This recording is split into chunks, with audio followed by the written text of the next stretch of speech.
Good evening, good evening, good evening. Welcome back to the channel, people. KG is back. It's a Friday night, late night stream. So whoever's up, if you're up across the pond, hope you can tune in live because I know people like to watch live from everywhere around the world. So shout out to you if you're able to join me live. But otherwise, it's a late night stream, people. I've just finished watching the Euro games. Good. I'm gutted Germany went out versus Spain, but Spain were, they're a good team. Can't deny that. Good game overall, but I knew the Portugal France was going to be a snooze fest. Had it locked in as a 0-0, I knew there wasn't going to be any goals. It just for the fact the way France set up, they're basically the French England, but just with more, better players. But Deschamps, if there's a defensive midfielder, oh, he'll stick him in. But yeah, listen, France through. Good to see that anyway. I'm a big Mbappe man, big Mike Maignan fan who was sensational in regular time. Yet again, Mike Maignan showing why he is France #1.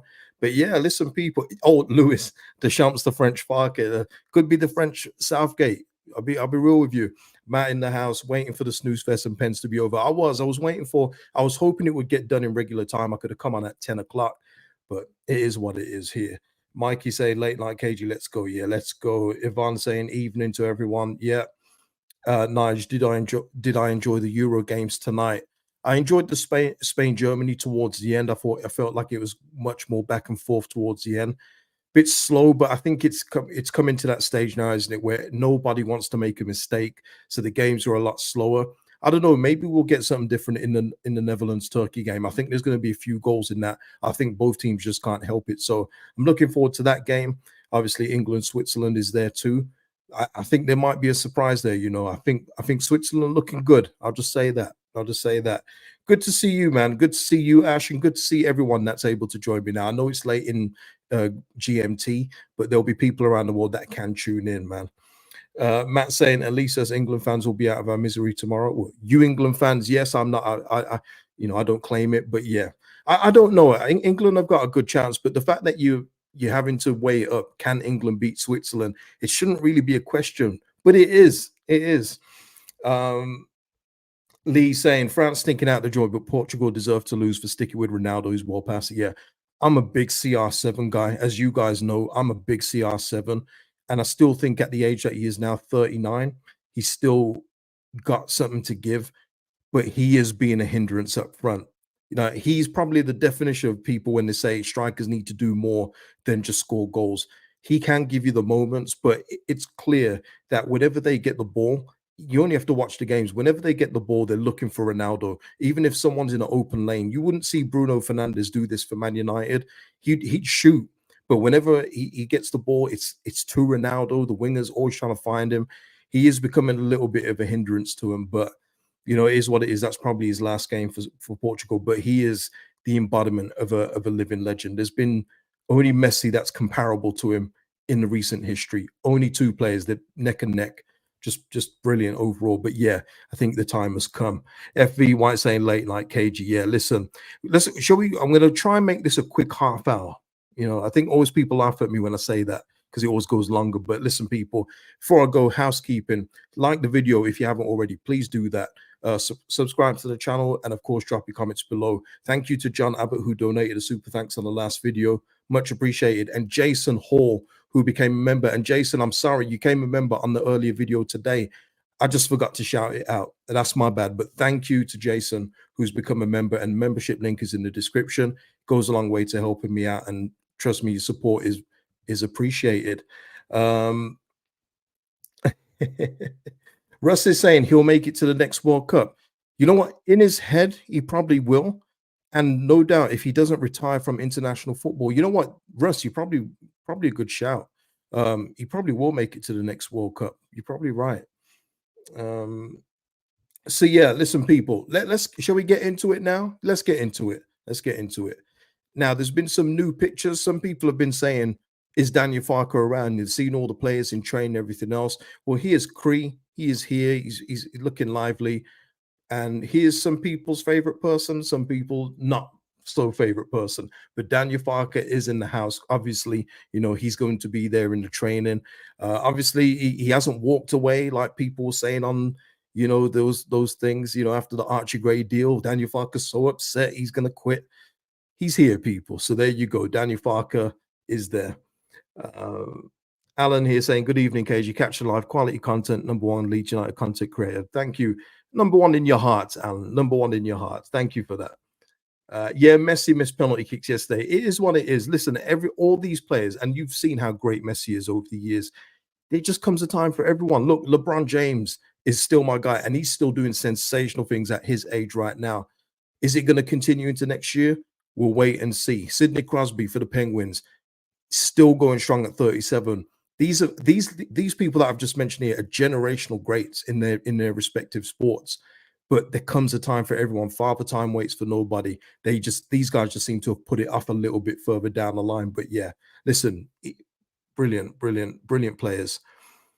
So yeah, there is Farke, people. No worries. Just gonna get this one out the way. I think many people probably forgot about him in all fairness. But Sam Greenwood has joined Preston on loan for the season. So there you go. Sam Greenwood is another one out the door. I think maybe if Leeds United could probably sell him, I think they would, but they're probably thinking they're not going to get what they paid for him back, even though that was only like, what was it, 1.5 million or 2. But Sam Greenwood is heading to Preston, and it makes sense. Look, Sam Greenwood is good at taking a corner, but he doesn't offer much else. And much like Jamie Shackleton, it's good for him to go out, get regular football, and good luck to him. Good luck to him. Ash saying should have sold him. Yeah, I mean, maybe they tried, maybe they tried Ash, but if you're dealing with a club like Preston, let's face it, do Preston have 1.5 million or 2 million to give to Leeds United for Sam Greenwood? Probably not. So he'll come back next summer with 1 year left on his deal, and we'll see what happens then. But yeah, there we go. Sam Greenwood, all the best to you. Let me see here. What's this one here? Okay, hold on. Where should we go next? Okay, let's go with Liam Cooper next. Let's go with Liam Cooper. Obviously, there's still, Graham Smith is reporting this, and this is basically the line from a lot of people. No movements towards a new Leeds United deal for Liam Cooper. A trio of championship clubs are keen. Departure is becoming more probable at this stage. And I think we've got to hear something very soon, because as of today, as we speak right now, he is out of contract. He has got no contract at Leeds United. There are other options for him that are willing to give him regular game time, which is apparently what he's looking for. I do think that he should go down the Jamie Shackleton route. I always do it on here, route. I think he should go down that Jamie Shackleton route. I've just done it again. Never mind. He should take that route and go to a club where he can get regular football. I don't, unless he's looking to just get the 10 years here. But for me, it's just taking up a roster space. I think that we could utilize it a bit better, get in a better centre back that Danny Farke will actually use. I think we saw in that Watford game that should be his last game for the football club. For me, I just don't see any reason of taking Liam Cooper into 24, 25. Even in the background, people keep talking about for experience, and it's great experience in terms of his leadership off the pitch. But I think we've already got that in our new signing, and I'm going to get into it in a bit. But there's other people that can be leaders. You get new leaders. When one goes, it doesn't mean that everyone just now falls to pieces. It doesn't work like that. Leeds United will move on. And I think Liam Cooper, for the sake of his career, if he wants to play, should go. James saying, thank you to Cooper for everything he gave to the club, but it's time to move on. Yep. Matt saying, right time to move on, being a good skipper. Yeah, 100%. Look, I won't speak about the player because I think it's quite obvious. As a defender, he's never going to be mentioned in the same breath as Jonathan Woodgate, Radaby, Rio Ferdinand, and I'd even go as far as Kyle Bartley, Pontus Janssen. I don't think he's anywhere near the talent level of those. But when you're talking about a leader for the club and an example off the pitch, he's been brilliant. He's been absolutely brilliant, and I'll never take that away from him. But if he's looking for regular football, it's not going to be at Leeds United, people. It just isn't.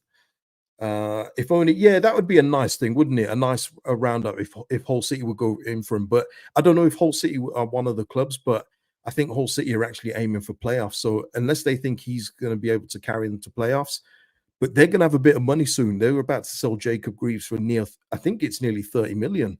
I think that was the price I saw. I think Ipswich are going in for Jacob Greaves, so they're going to get a little bit of money. So going to be interesting to see what Hull City do. Paul saying great servant, but we need a new era. Yeah, it's time. It's absolutely time. And I don't want to go on about it. We'll see what happens when the news is confirmed. I'm sure if he is going, there's going to be a big old post on social media thanking him, and he in returns does that, because if there's one thing Liam Cooper's good at, it's doing the PR side of football. He's brilliant at that side. So I think whatever he writes is going to be very emotional to a lot of people. And yeah, we'll wait and see when that news is confirmed. While Kyle Bartley is low.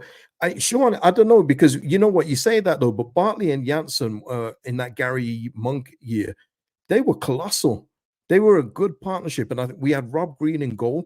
We just fell apart. Chris Wood was up front for us. It was pretty decent in that time, and that's another year where Liam Cooper was just chilling on the bench. That's what I mean. That is 10 years. Is near 10 years here. Is very it's very all over the place. I will say that the one outstanding year was obviously when Ben White was here, and him and Ayling were clearly leading Ben White and helping him along the way. But Bartley and Janssen, that was a pretty good partnership, people. I don't know. Yeah, Sol Bamba, Sol Bamba was pretty decent for us as well. Yeah, Goldie saying it was a package deal for 30 million Greaves and Ipswich. Yeah, yeah. So yeah, there we are. But yeah, so let's move on from that. And what I want to move on to is obviously somebody who I think is the next captain. Now, we've been speaking about this in terms of Joe Rodon over the past couple streams. And at first I was saying about Struijk, obviously, because Farke picked him last year, and Ampadu, because then he was the vice captain. But now Joe Rodon is permanent.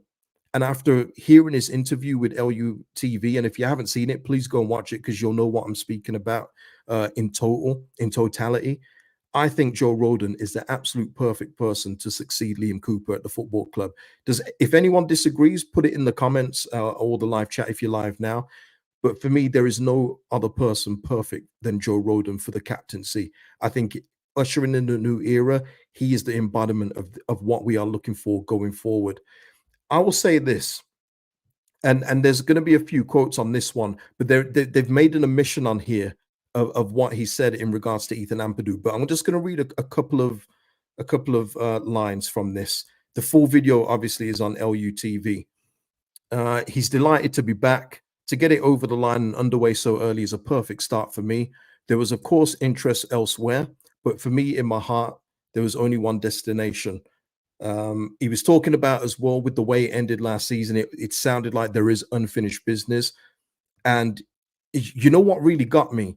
It wasn't just a passion thing. Of course, he's got the passion, but it was the determination. I looked at his body language. I looked at what was going on behind his eyes, and he is determined to finish the job here. And he was talking about being here was right for the project that it is and what it's going to be in the future. He obviously, is bought into the 49ers and Daniel Farke, it seems, in terms of where we're going in the future once we get back up. And that's what excites him. He talked about being somewhere where he's loved and adored, which is a big thing for him, and getting to play. Leeds United were the only team there for him last year, and he feels like he wants to repay that. Now, not only is all that good for me, he's good on the pitch, people. That's the key thing for me. He isn't just going to lead off the pitch and do all that. He is a leader on the pitch, and we saw so many examples of that last season. Very intelligent as well, and I'll get into that in just a moment. Everyone, he goes on. I think everyone knows how it ended last season, so everyone knows what is on my mind this season: determination. He knows his teammates. I've mentioned that. Okay, the support. Yeah, yeah. Okay, the key thing that they've omitted from the written version, from the video, is him talking about Ethan Ampadu. He was talking about how good the partnership was with Pascal, and then unfortunately Pascal goes out injured. He then talks about Ethan Ampadu being able to slot in different positions, and they built up a brilliant partnership. But the key thing that he said, and this is a player talking here, player that's just signed, so a player that is going to have assurances of certain things, not everything, but he's going to have assurances of certain things. He says that to not confuse Ethan Ampadu, I want him back in midfield. Straight from Joe Rodon's mouth. Please go and watch the LUTV interview. That is from Joe Rodon. So when we're talking about Ethan Ampadu being a centre-back option, well, I don't. I say Ethan Ampadu is our number one defensive midfielder, undisputed. Joe Rodon himself has said As much as he loves Ethan Ampadu, he is better in midfield. And I thought that was very telling, very intelligent as well. And we'll see what happens going forward. That's why I do believe it's going to be Strout, Rodon, and I do think we're going to go in for another centre back. I think we're going to have to. If we're losing Cooper, we're losing Creswell, maybe Verba does actually stay. Yeah, Mikey saying, I love it. He said, I'm not talking about it. He's clearly fuming how it ended. Exactly. There was just so many things. It's one of those things where you can see whatever went wrong towards the end of the season, Joe Rodon wants to help put it right. And I just love that. And let's just go into the obvious thing of why I think he's a brilliant captain as well. I think he's got the backing of a majority of the fan base. Now, I don't speak for everyone. I always say that. I speak for myself, but I'm going from what I've seen and from what you guys tell me. I don't think anyone else would begrudge him being the captain. The fact he's rejected Premier League interest and maybe even the Fenerbahce move with Jose, the fact he's come back to the Championship when he's had the opportunity to earn more money elsewhere, have a better opportunity to believe in the projects here, speaks volumes for me. Speaks volumes. So I'm all in on the Joe Rodon captaincy. I don't know if he's going to get it once Cooper leaves. We'll wait and see, because Farke did appoint Struijk as the deputy last season. But maybe that's only because Joe Rodon was on loan. Because obviously it doesn't make sense having a lone player as your captain, because the optics look bad. It's like, wait a minute, this lone player is better than all the rest of them. So I do think that. I do think that. Yeah, man. Listen, he was talking it. He was talking it, Lewis. Go and watch it. Seriously, go and watch it.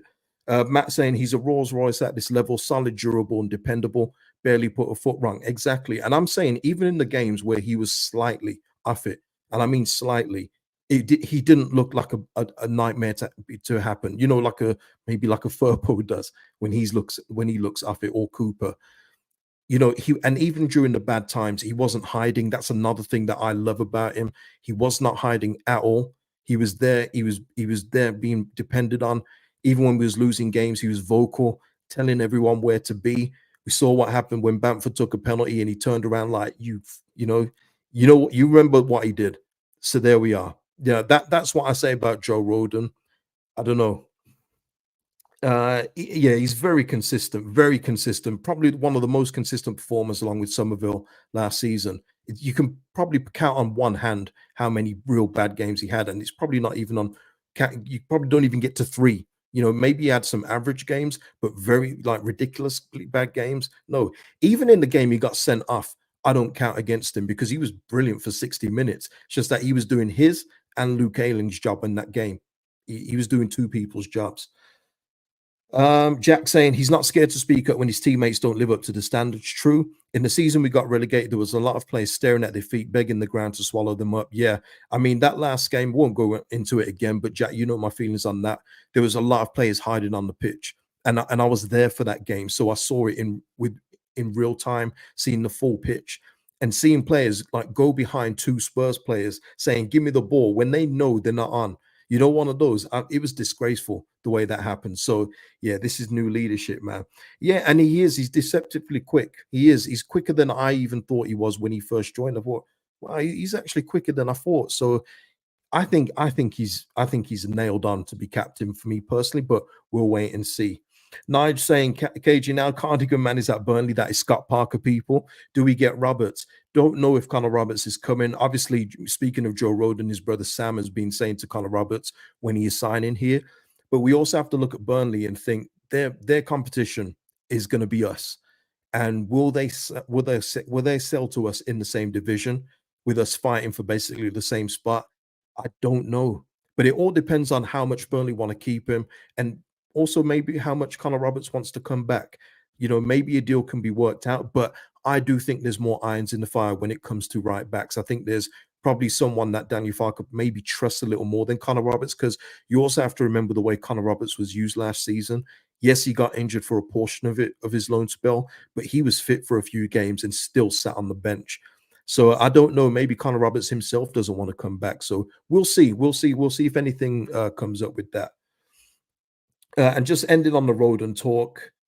Michael saying Rodon is reliable. I'm sure he played through knocks and niggles through the season. Bamford.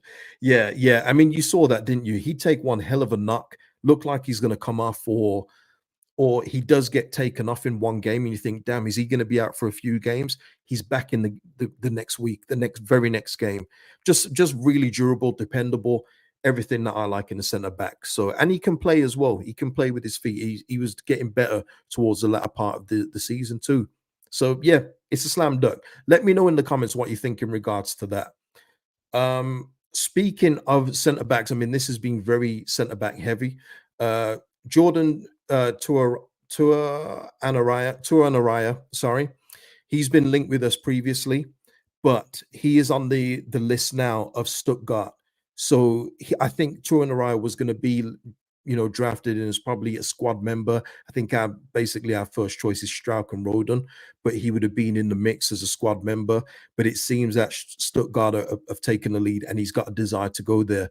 And looking at the last sentence, people, personal terms won't be an issue. His player is keen on Stuttgart's project, and he wants to play Champions League. So there you go.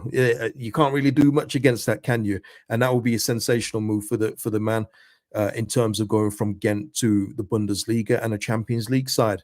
So I think we might have to cross that one off the list. We'll keep an eye on it, but it looks likely that he's going to go there.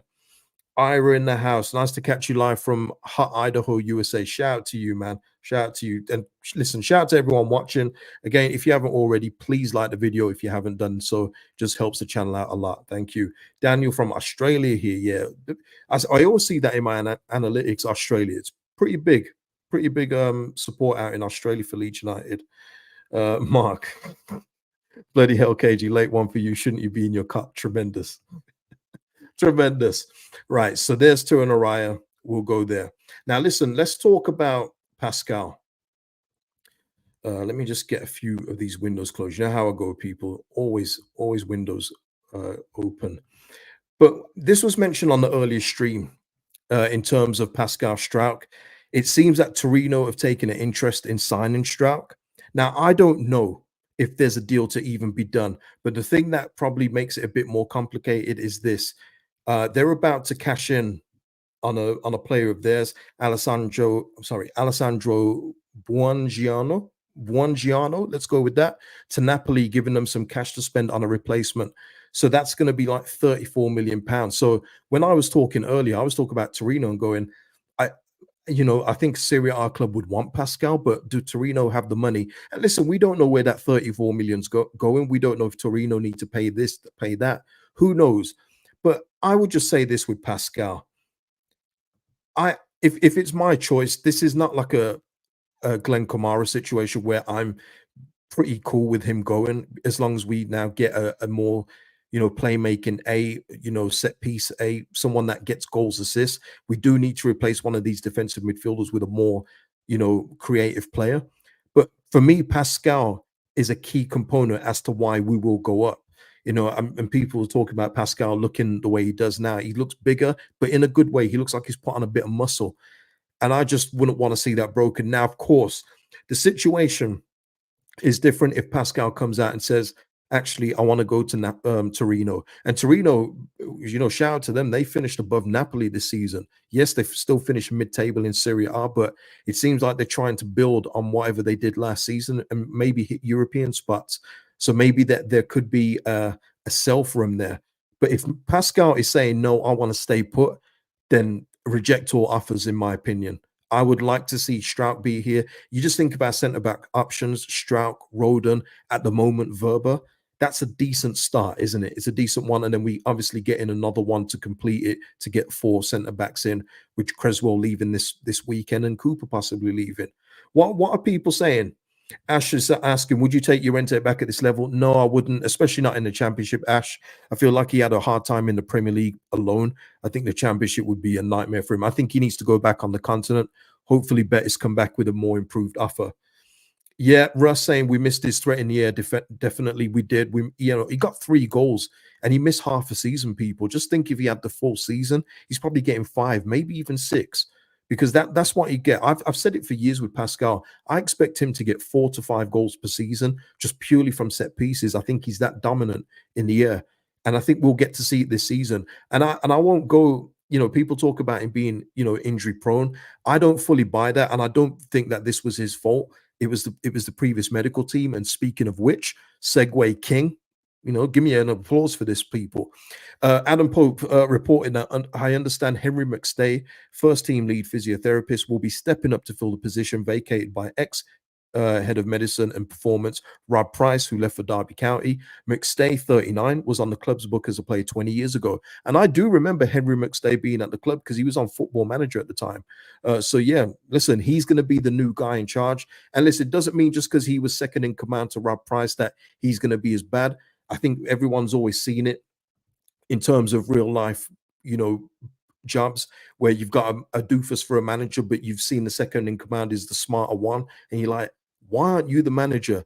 So I wouldn't say that Henry McStay is anything to worry about, but proof will be in the pudding. But I'm just saying, I don't blame Pascal for his injuries last season at all. I think he was signed off way too quickly. Peter here saying we missed Pascal this season. He's class. Absolutely, we missed him. Absolutely missed him. Yeah. I remember the name, man. Just purely from Football Manager. Never saw him play. Never saw you play. Never saw him play. Lewis Stowe saying we can only hope that's the case. I would have preferred someone external. Maybe so, but again, let's see how he gets on. I'm always willing to give someone a shot, even when they're second in command, because sometimes you've seen assistant managers be the brains behind the manager. Steven Gerrard being a perfect example of that, with all due respect. But yeah, it's pretty obvious sometimes the assistant is better than the manager. But yeah, in terms of Pascal, just make it clear on my part, hard no sell. The only way I would even consider selling is if Pascal makes noise and tells Leeds United, I want to explore other options. Then, of course, you have to come up with a price and then obviously look to replace him. But yeah. So there you go with Pascal. What is last on the docket? We are almost there, people. Okay, yeah. Brereton Diaz. I'm only bringing this up because this is more me spitballing. This is more me just talking about possible replacements. Because people ask, who if Somerville goes, who would you go and get? And it's a hard question to answer because Somerville is so good and he's probably irreplaceable. But at the moment, people, he's still here. Now, of course, I've told you before, Brereton Diaz, he is wanting a Premier League move. That I can tell you that without any needing a reporter. I've got that, from a friend of his in terms of that. He does want to go to the Premier League and he feels that he's worth a shot in the Prem. And I'll just remind people, he went to one of the worst Premier League teams of all time in Sheffield United and managed to get 6 goals in 14 games. You know what I mean? He was just brilliant for them in such a bad team.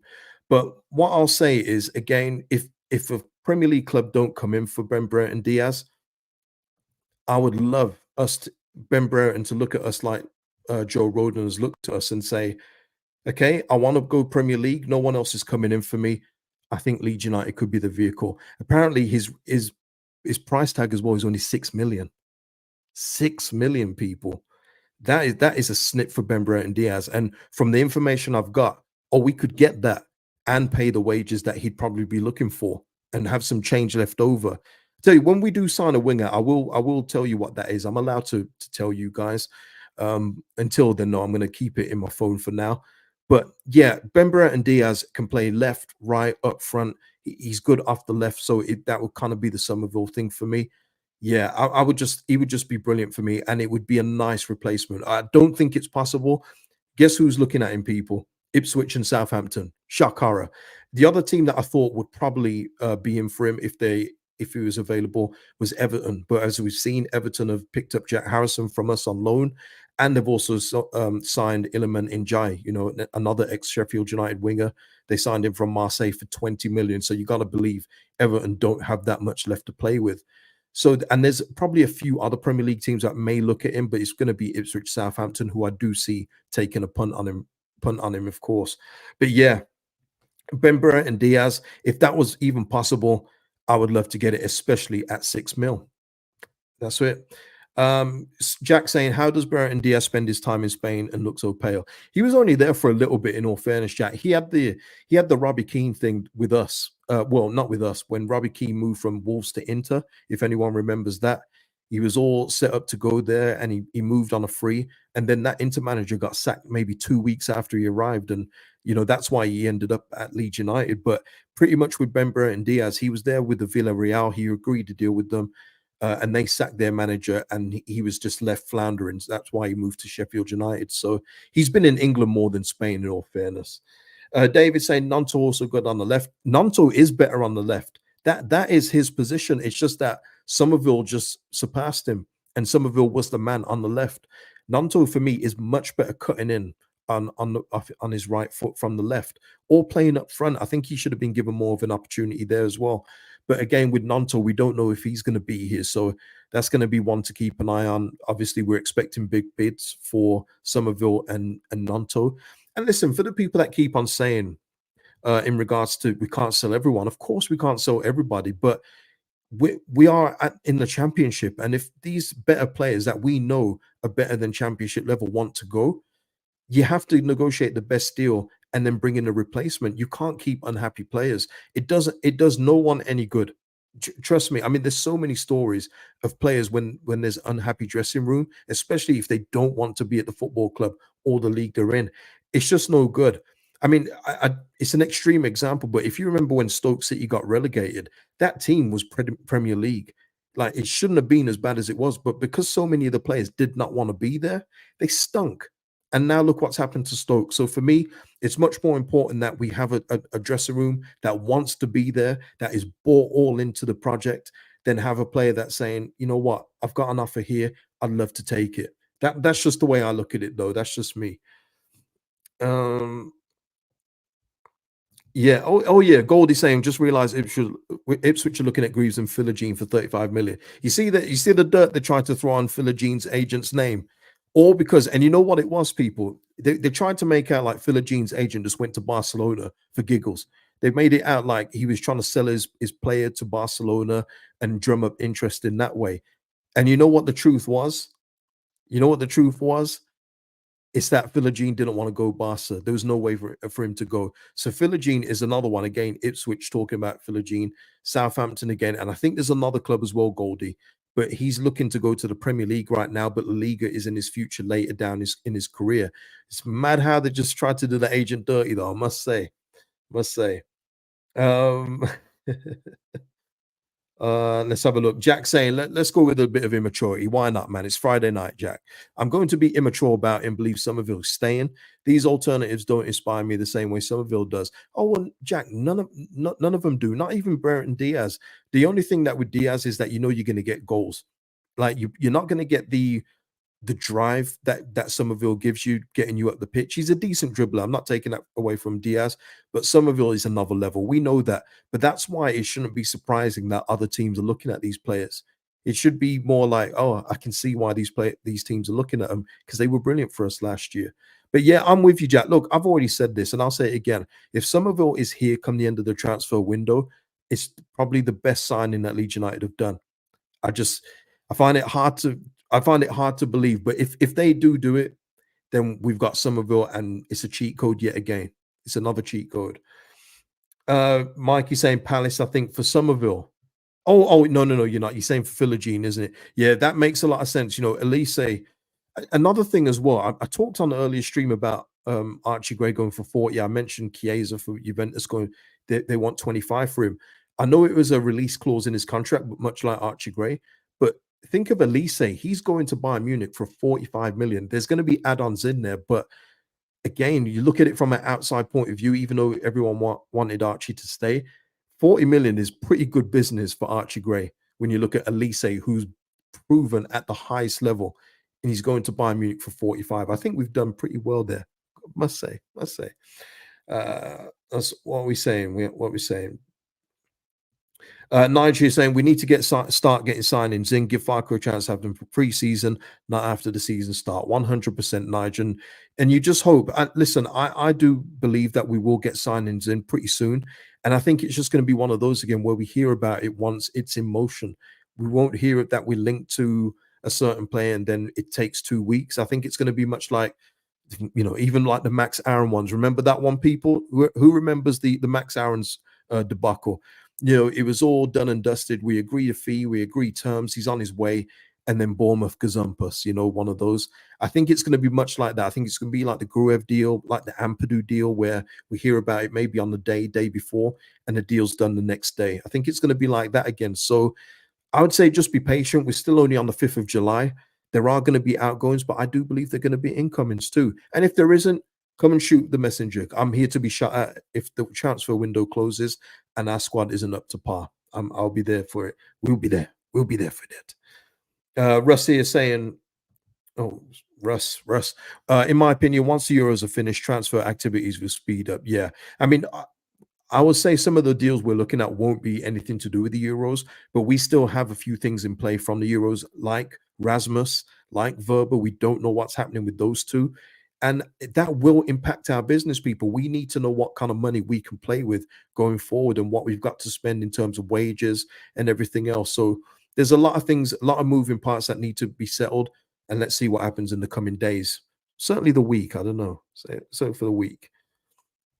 But yeah, that is it for the show, people. That is it. That is it. Yes. Yeah, that is it, people. So yeah, I hope you've enjoyed this late night edition, the late night update. Please hit a like if you haven't already. And if you've just come in and you've missed it, go back to the start and watch it. Subscribe to the channel, drop your comments below on anything discussed, and I'll see you in the next one, people. Have a good weekend. Peace out.